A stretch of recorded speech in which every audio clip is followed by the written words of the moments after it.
Makanya dulu Imam Syafi'i itu pengagum orang miskin. Setelah ngaji Imam Malik, tanya, ya Imam Malik, orang yang sealim jenengan itu siapa? Jawabnya Imam Malik lucu. Dulu Abu Hanifah, sekarang orangnya sudah meninggal ya. Ilmunya dititipkan atau diwaris oleh Muhammad bin Hasan Asy-Syaibani. Akhirnya Imam Syafi'i dibiayai Imam Malik ke Irak. Imam Syafi'i miskin, bisanya ke sana dibiayai Imam Malik. Itu seperti Abu Ya Said Muhammad masyhur, ini murid beliau. Kalau ada santri boyong kan mesti apa? Disangoni. Ketika datang ke Irak, Muhammad bin Hasan Asy-Syaibani itu nata uang, nata emas itu di ruang tamu. Jadi ngitung uang itu di ruang tamu. Miliatan.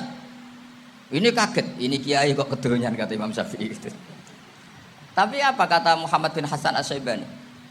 Anda kagum ini, Anda kaget ini.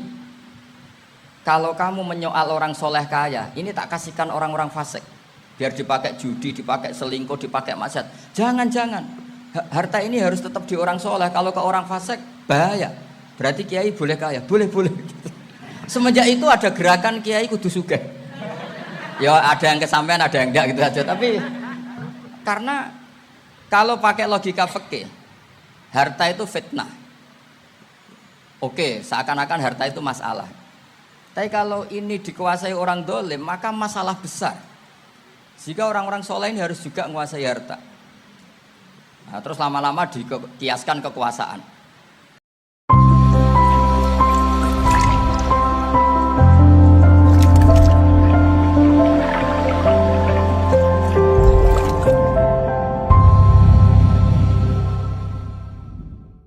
Makanya sholat juga gitu, sholat yang tumak ninah, yang lama itu ya bagus. Masa jagongan mbek pangeran nggak asik? Jagongan sama teman aja asik, masa jagongan sama pangeran tidak apa? Asik. Tapi kalau Ibnu Abbas sholat tuh cepet. Ketika ditanya, kenapa kalau anda sholat cepet? Setan baru tata-tata mau goda, sudah selesai. Kata.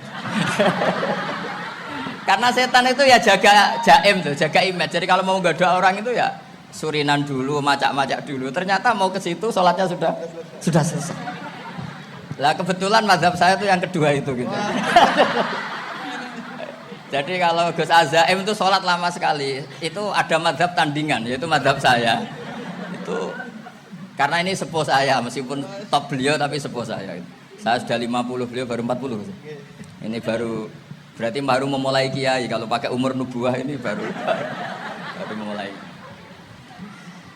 Jadi mazhab itu penting. Jadi pembanding itu harus diutarakan. Sehingga dalam fikih manapun itu sebuah mazhab itu harus diuji itu lewat pembanding.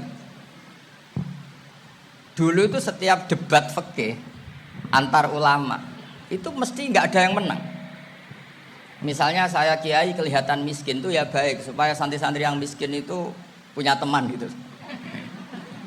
Karena rata-rata santri itu miskin, nah dikancani kiai kan seneng gitu.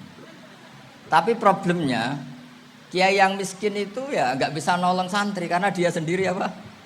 Miskin. Makanya dulu Imam Syafi'i itu pengagum orang miskin. Setelah ngaji Imam Malik, tanya, ya Imam Malik, orang yang sealim jenengan itu siapa? Jawabnya Imam Malik lucu. Dulu Abu Hanifah, sekarang orangnya sudah meninggal ya. Ilmunya dititipkan atau diwaris oleh Muhammad bin Hasan Asy-Syaibani. Akhirnya Imam Syafi'i dibiayai Imam Malik ke Irak. Imam Syafi'i miskin, bisanya ke sana dibiayai Imam Malik. Itu seperti Abu Ya Said Muhammad masyhur, ini murid beliau. Kalau ada santri boyong kan mesti apa? Disangoni. Ketika datang ke Irak, Muhammad bin Hasan Asy-Syaibani itu nata uang, nata emas itu di ruang tamu. Jadi ngitung uang itu di ruang tamu. Miliatan. Ini kaget, ini kiai kok kedonyan kata Imam Syafi'i gitu. Tapi apa kata Muhammad bin Hasan Asy-Syaibani? Anda kagum ini, Anda kaget ini.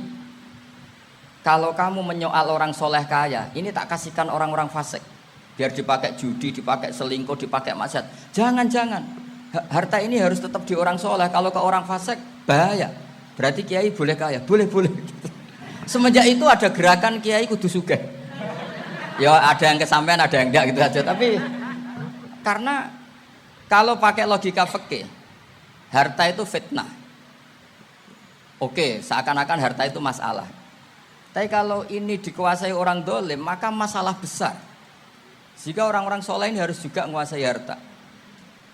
Nah, terus lama-lama dikiaskan kekuasaan. Kalau yang kuasain orang fasik, orang tidak sholat, ribet. Akhirnya kiai terus dukung, ya akhirnya ikut politik tadi. Nak menawa bupatinya kena diatur gitu.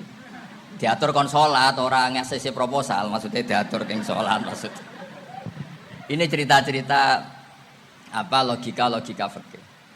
Makanya saya sering ngaji kitab-kitab itu, diantara yang saya suka adalah ada dialog besar yang terjadi di antara orang-orang pilihan, termasuk bahkan di antara para nabi dan Tuhan. Jadi unik, Allah sendiri kadang mengajari kecerdasan para nabi itu ya lewat dialog. Masyhur itu, Nabi Ibrahim itu punya ruang khusus untuk sholat dan tidak boleh siapapun masuk situ. Tahu-tahu ada yang sudah di situ. Beliau membuka, kaget. Siapa memberi izin ke kamu yang punya rumah ini?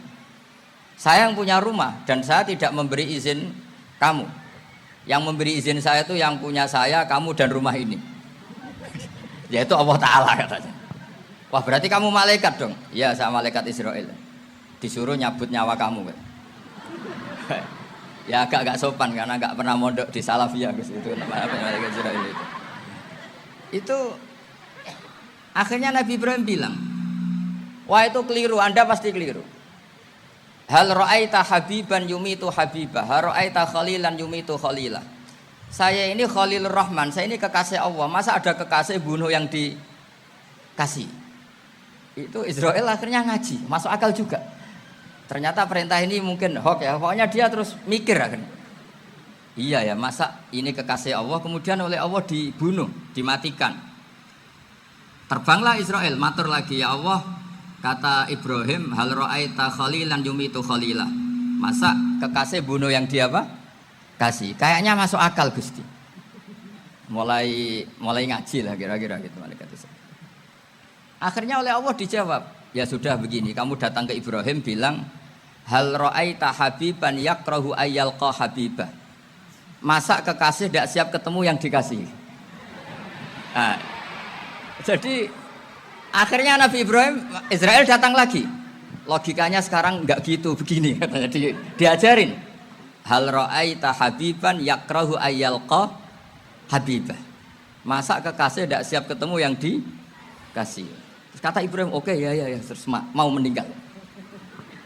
Jadi kalau jenengan cinta betul sama Allah ya harus, ya tidak usah, jangan sekarang tapi. Kalau mati di rumah aja, kalau di pondok ngerepotnya kiainya nanti. Tapi nanti setelah punya cucu banyak lah. Nah, barokahnya baca ini, dialog-dialog orang pilihan ini akan tersibak.